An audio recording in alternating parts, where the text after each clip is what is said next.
सभी का स्वागत है। सीधे ले चलते हैं आपको जम्मू कश्मीर के मुख्यमंत्री उमर अब्दुल्ला क्या कुछ कह रहे हैं, सुनवा देते हैं। भारत और पाकिस्तान के दरमियान दोबारा सीज फायर को कायम करने का जो ऐलान हुआ, उसका मैं दिल की गहराइयों से खैर मकदम करता हूं। देर आए दुरुस्त आए।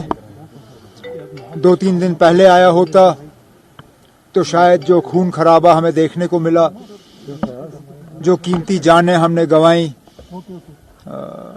वो कीमती जानें आज महफूज होती। लेकिन चलिए, आखिरकार पाकिस्तान के डीजीएमओ ने फोन उठा के हमारे डीजीएमओ से बात करके दोबारा सीज फायर जम्मू कश्मीर और बाकी इलाकों में कायम किया। अब मौजूदा जम्मू कश्मीर की हुकूमत की अब जिम्मेदारी बनती है कि जहां जहां नुकसान हुआ है, नुकसान का हम मुआयना करें, असेसमेंट करें डैमेज, और उस नुकसान का जो है लोगों को हम रिलीफ पहुंचाना शुरू करें। जहां जहां लोग जख्मी हैं उनका ठीक तरह से इलाज हो, उन्हें भी गवर्नमेंट स्कीम के तहत रिलीफ मिले। और जैसे आज सुबह ऐलान हुआ है, जहां जहां कीमती जाने गई हैं उन लोगों को हम वापस नहीं ला सकते, लेकिन कम से कम उनके गम में शरीक होके उन घरों को हम थोड़ा सा रिलीफ पहुंचाने का काम करेंगे। उमर साहब, आज आप जम्मू में थे, you had a first hand stock of the situation there.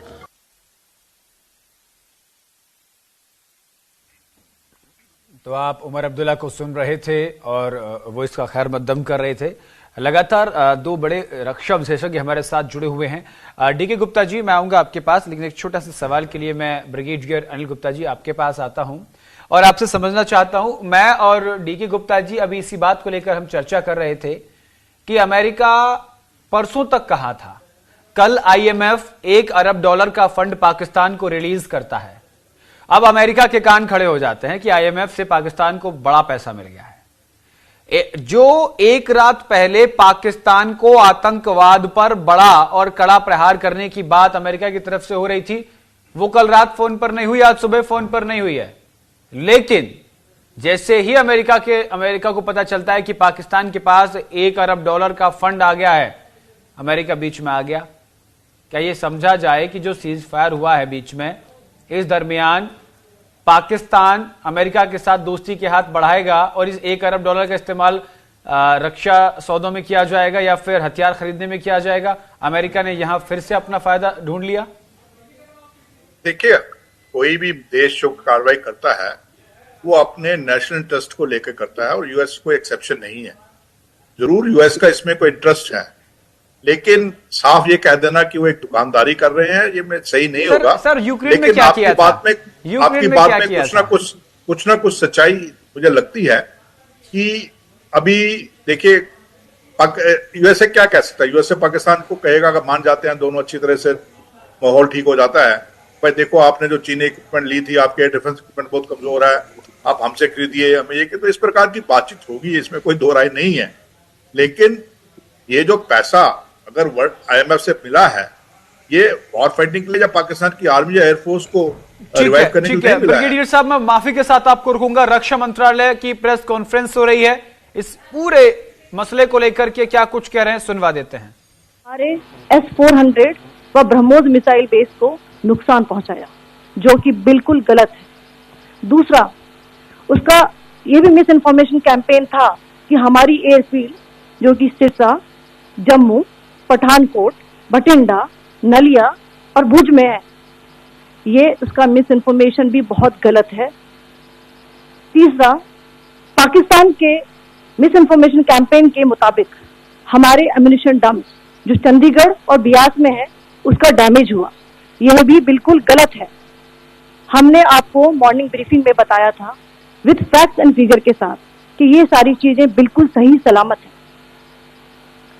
अब मैं आपको बताना चाहती हूँ कि पाकिस्तान के एक प्रेस कॉन्फ्रेंस में ये बात की गई थी कि उनके सीनियर मिलिट्री ऑफिसर्स जो कि पूरी तरह से ये भ्रामक है और तथ्यों से दूर है कि पाकिस्तान की ओर से ये झूठा आरोप भी लगाया जा रहा है कि कि भारतीय सेना ने मस्जिदों को नुकसान पहुंचाया।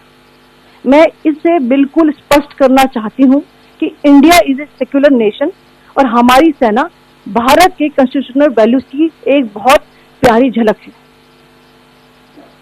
इंडियन आर्म फोर्सेस ने पाकिस्तान को बहुत भारी नुकसान पहुंचाया, उनके मिलिट्री इंफ्रास्ट्रक्चर्स को, चाहे वो लैंड एसेट्स हो या फिर उनके एयर एसेट्स। यही नहीं, इंडियन आर्म फोर्सेस ने पाकिस्तान की एयरफील्ड स्कर्दू, जकोबाबाद, सरगोदा और बुलारी को बहुत नुकसान पहुंचाया। इसके अलावा पाकिस्तान के air defence system, radar system, उनको भी एयर स्पेस में अनटेनेबल किया।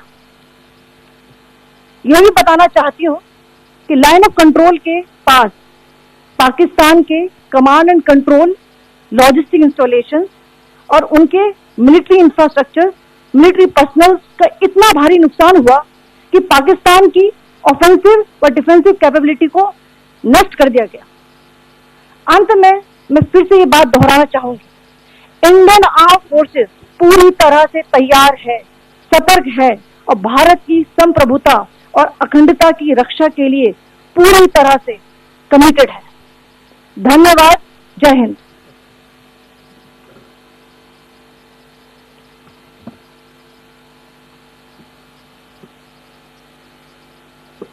Several attempts were made by Pakistan on spreading a misinformation campaign, as we have seen for the last few days. There were attempts made to say that our S-400 at a northern base was destroyed, which was completely false, and that it was destroyed by a JF-17. It was a false information. Also, that the BrahMos installation was attacked and it was destroyed was false. The destruction of airfields at Srinagar, Jammu, Pathankot, Bhuj, Nalia, etc. was also a false claim. The forward ammunition dump at Chandigarh and Beas are also fit and fine, and we showed you these in the photographs in the morning briefing today. Also, there was a certain different way of miscampaign that Pakistan conducted by its press conferences, which was conducted in a manner which was completely misleading and devoid of facts. Pakistan has been spreading fabricated allegations that the Indian armed forces have targeted mosques. Let us make this very clear here, that India is a secular nation and the Indian armed forces are a reflection of our constitutional values. We hold every place of worship of all faiths in the highest regard. Our operations have been aimed exclusively at terrorist camps and facilities being used for anti-India activities. No religious sites, I repeat, no religious sites have been targeted by the Indian Armed Forces. Over the past few days, as we have seen, Pakistan all has suffered very heavy and unsustainable losses after it has given us an unprovoked attack on our installations. It has suffered losses in both land and air. There has been an extensive damage to the crucial Pakistani air bases like Skardu, Sargodha, Jacobabad and Bholari. In addition, a loss of AD weapon system and radars made the defense of Pakistani airspace untenable. Across the line of control, extensive and precise damage to military infrastructure and command control centers and logistic installations. In addition to that, 2 military personnel had led to complete breakdown of its defensive and offensive capability and also Pakistani morale.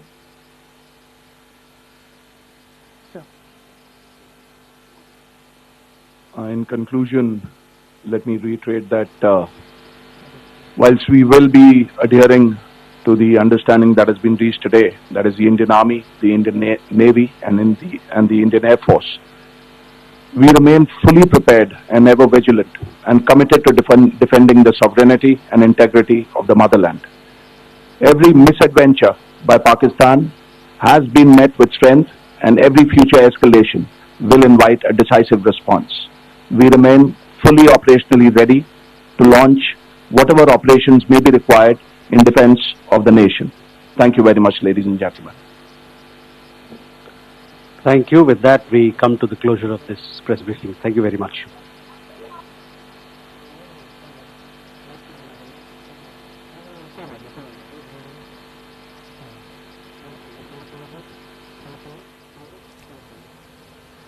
तो आपने सुना, रक्षा मंत्रालय में press conference हुई और रक्षा मंत्रालय द्वारा भारत को लेकर जितनी भी भ्रामक खबरें फैलाई जा रही थी उन सभी का खंडन किया। पाकिस्तान ने गलत जानकारी फैलाई। रक्षा मंत्रालय की तरफ से प्रेस कॉन्फ्रेंस में कर्नल सोफिया कुरैशी ने इस तमाम बातों को लेकर जानकारी दी। हमारे साथ लगातार दो बड़े गेस्ट हमारे साथ जुड़े हुए हैं, उनके पास मैं जाऊंगा वापस।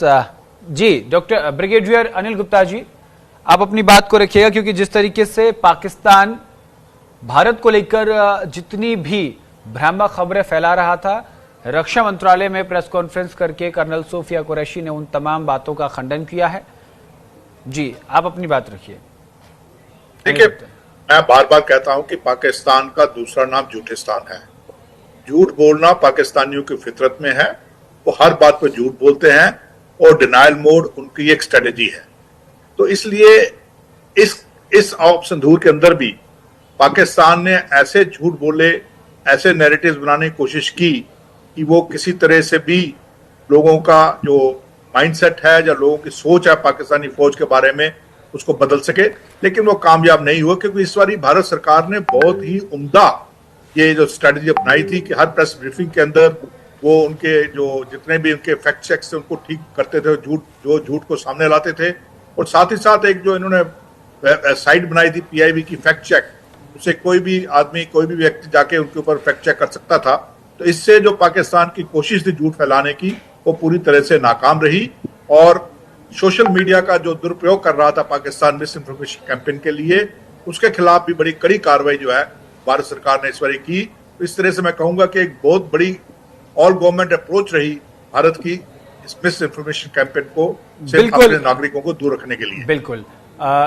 डॉक्टर DK गुप्ता जी, मैं आपके पास आऊंगा और सीधा सवाल, पाकिस्तान को 6 मई की रात से लेकर के आज तक इस बात का एहसास हो गया कि ये पुराना भारत नहीं है, ये आज का भारत है।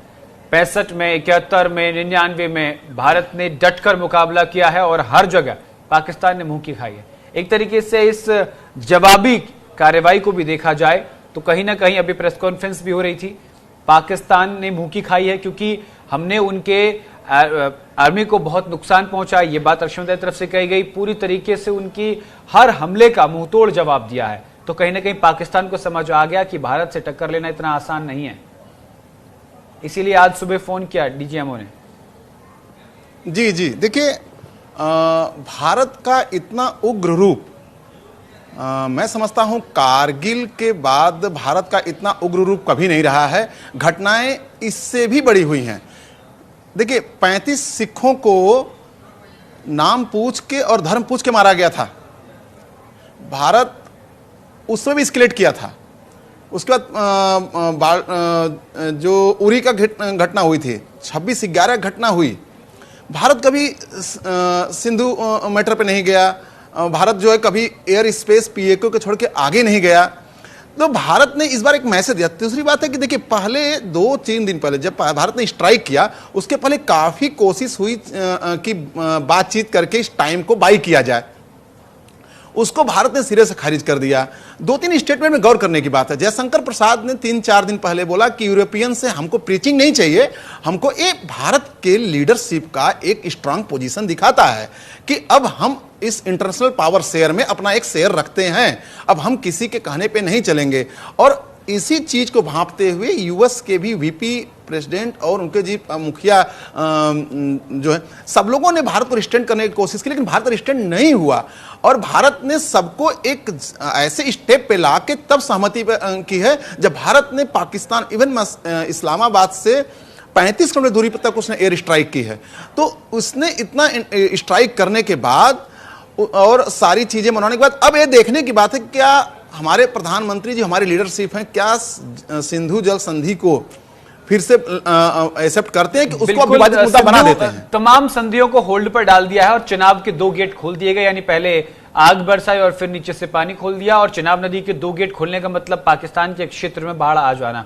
तो कहीं ना कहीं भारत की जो नीति रही है पाकिस्तान के खिलाफ, वो पाकिस्तान को घुटनों पर लाने के लिए उसने मजबूर कर दिया। हमारे साथ जम्मू से हमारे संवाददाता दीपांकर गुप्ता बने हुए हैं। दीपांकर, शाम 5 बजे सीज फायर को लेकर के आधिकारिक घोषणा हुई, उसके बाद घाटी का वर्तमान का फिलहाल का माहौल क्या है? दीपांकर, देखिए, जम्मू हो चाहे कश्मीर हो चाहे बॉर्डर के तमाम इलाके हो, हम आपको ये जरूर कहना चाहते हैं कि जिस तरह से पाकिस्तान की तरफ से भारी गोलीबारी हुई, आज जम्मू शहर में भी गोले पड़े और निश्चित तौर पर हमारी सिक्योरिटी फोर्सेस ने भी डबल से भी ज्यादा मुंहतोड़ जवाब दिए, उनके तमाम बंकर तबाह किए, काफी ज्यादा हैवी कैजुअलिटीज पाकिस्तान की तरफ से हुई। लेकिन ये एक बात मानने वाली है कि निश्चित तौर पे लोग एक बार फिर से तैयारियों में थे कि अब से 1 घंटे के बाद 6 बजे के बाद जम्मू मार्केट बंद होनी थी, 6-7 बजे 8 बजे ब्लैकआउट हो रहा था, फिर उनको घर में जाना था। यानी कि कहीं ना कहीं एक बड़ी राहत निश्चित तौर पर न केवल जम्मू शहर बल्कि जो बॉर्डर एरिया के लोग हैं जिन्होंने माइग्रेट कर लिया था अपने इलाकों से, लोगों के लिए आए हैं। और जिस तरह चीफ मिनिस्टर उमर अब्दुल्ला ने कहा कि जिन लोगों को हमने खोया है, जिनमें तमाम वो लोग थे जो पाकिस्तान की शेलिंग की वजह से जिन्होंने शहादत पाई, चाहे वो हमारे जवान या फिर अक्सर हमारे जो सिविलियंस हैं, उनका जाने का अफसोस निश्चित तौर पर हमें भी है। और वो चीफ मिनिस्टर उमर अब्दुल्ला की बातचीत में भी नजर आए, क्योंकि आज वो पूरे दिन भर जम्मू शहर के अलग अलग इलाकों के साथ साथ वो राजौरी पहुंचे। राजौरी में वो एडीडीसी जो जिन्होंने शहादत पाई थी उनके परिवार से मिले। अब जहां तक बड़ा सवाल है और हर जम्मू कश्मीर के निवासी के दिमाग में सवाल है, दीपांकर, सवाल ये भी लगातार बन रहा है क्योंकि जम्मू कश्मीर में सबसे ज्यादा घाटी में जो है आतंक कहीं ना कहीं पनप रहा था, जिसका जो सबूत है वो हमने देखने को मिला 22 अप्रैल को घाटी में थे। लेकिन फिलहाल क्या घाटी में लोग अपने आप को अस्वस्थ और सुरक्षित महसूस करें? कहीं ना कहीं अभी भी डरे सहमे हुए हैं और वो सुरक्षित इलाकों पर चले गए हैं, जानकारी? देखिए, निश्चित तौर पर लोग जो है वो इस पिछले 4-5 दिन की पूरी प्रक्रिया से कहीं ना कहीं डरे सहमे जरूर है, लेकिन एक राहत की खबर जो है वो जरूर आई है। लेकिन सबसे बड़ा सवाल जो तमाम जम्मू कश्मीर के लोग पूछ रहे हैं कि क्या आतंकवाद का खात्मा होगा?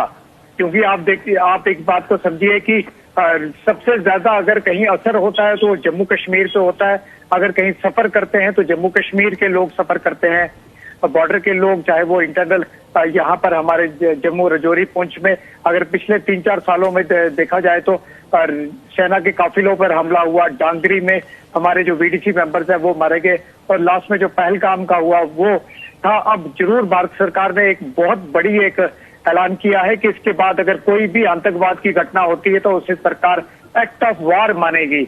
लेकिन क्या इससे समझ में आ गया है पाकिस्तान को? और वो क्या जिस तरह से पिछला रिकॉर्ड रहा है कि घुटनों पे आने के बावजूद क्या वो दोबारा से ये आतंकवाद के सिलसिले को यहाँ पर जो है वो रोक पाएगा? क्योंकि हमें भूलना नहीं है कि जम्मू में आपको याद होगा 1-1.5 महीने पहले 2-3 मिलिटेंट्स के ग्रुप जो इन्फिल्ट्रेट किए थे हीरानगर सेक्टर से, वो हमारे पहाड़ी इलाकों में अभी भी हैं। अभी 4-5 दिन पहले उन्होंने 6 मई को उधमपुर के डुड्डू इलाके में एक हमारे जो पैरा कमांडो थे उन्हें शहादत पाई थी और वहां पर भी इनकाउंटर। यानी कि वो जो ग्रुप है, जो पाकिस्तानी आतंकियों के ग्रुप है, अब उन्हें मार गिराना अगला जो है वो प्राइम टारगेट है, और किसी भी तरह की इन्फिल्ट्रेशन हो उसे करना जो है इम्पोर्टेंट है। ठीक है, डीके जी मैं आपके पास आऊंगा और सीधा सवाल, क्या अब जिस तरीके से भारत ने कहा है, साफ तौर पर विदेश मंत्री एस जयशंकर ने कह दिया है कि जब तक पाकिस्तान आतंकवाद के विरुद्ध कोई ठोस कदम नहीं उठाएगा तब तक भारत जो है कोई भी पाकिस्तान के साथ चर्चा बातचीत नहीं करेगा। और यही बात IMF से, इंडियन मॉनिटरिंग फंड से $1 अरब का लोन मिलने से पहले, ये लोन मिलने से पहले का बयान अमेरिका का भी यही था कि पहले अमेरिका की तरफ से कहा गया कि पाकिस्तान अपने यहां आतंकवाद को खत्म करे, उसके बाद कोई चर्चा होगी। लेकिन IMF से फंड आने के बाद अमेरिका ने भारत से भी बात की और पाकिस्तान से भी बात की और सीज फायर को लेकर मध्यस्थता की। देखिए, जो आपका प्रश्न नंबर 1 है उसमें है कि क्या पाकिस्तान आतंकवाद को रोकेगा। देखिए, उसे कारण में हम लोग जाते हैं। पहले कारण में अगर जाते हैं तो पाकिस्तान में आतंकवाद पनपने का कारण क्या है। कारण यह है कि वहां पे जो जमहूरियत है, जो डेमोक्रेसी है, मैं इस चीज को आपके चैनल के माध्यम से भारत सरकार के पास ही पहुंचाना चाहता हूं कि ये पॉलिसी मैटर्स है जो मैं एक इनपुट देना चाहता हूं। वहां पे जो रेडिकलिज्म है, जो एक तो मुस्लिम कंट्री है, उसके बाद जो डेमोक्रेसी है वो चरमराई हुई है। नाम के लिए प्राइम मिनिस्टर हैं और प्रेसिडेंट हैं, लेकिन वहां की सत्ता तो भारत को क्या। देखिए, आतंकवाद पाकिस्तान नहीं खत्म करेगा, आतंकवाद भारत खत्म करेगा, और भारत अपनी कूटनीति से विश्व के और देशों को साथ में लेके खत्म करेगा। अब वो भारत को मेहनत करनी है कि किस तरह से वहां पे पाकिस्तान में व्यवस्थाओं को बदलवाया जाए, विश्व का दबाव दिलवा के। जैसे अब $1 बिलियन है, अब वो IMF से मिला है। प्रश्न नंबर 2 का भी जवाब है।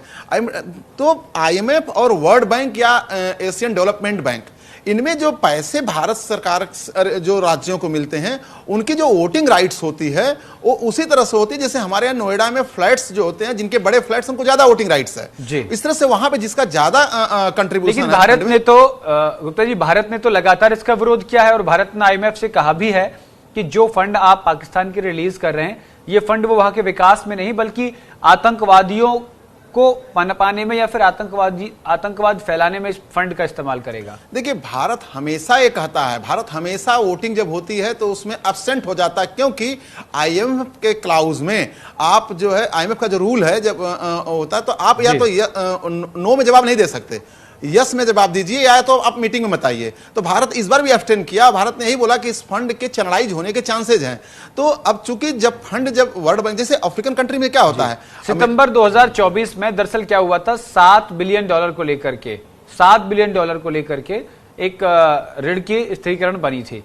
उसी की अब ये किस्त जो है ऐसे मौके पर IMF द्वारा दी जाना, इसको कैसे लेते हैं सर? नहीं, ये प्रस्तावित रहा है पहले से। 2.3 बिलियन रिलीज होना था, उसमें से एक 1.4 रिलीज होना था। तो हाँ, तो उसमें से अभी 1 बिलियन आया। तो अफ्रीकन देश जो बहुत सारे गरीब देश हैं, क्योंकि बहुत सारे फंड अमेरिका या बड़े देश जो यूरोपियन कंट्री उनको देते हैं, चाइना भी इसी पॉलिसी पे जा रहा है उन गरीब देशों को। जब हम किसी को अगर हम पैसा देंगे तो स्वाभाविक है उसके घर की या उसके कंट्री की पॉलिसी में भी हम दखल देंगे, क्योंकि हम उसी शर्तों पे देंगे। तो चूंकि यहां भी पैसा आया है तो स्वाभाविक है कि उस पैसे को किस तरह से यूज करना है, पेपर पे नहीं लेकिन बैक चैनल से वो देश जिन्होंने वोट दे के इसको पास कराया है, स्वाभाविक अपना से रखेंगे उसमें।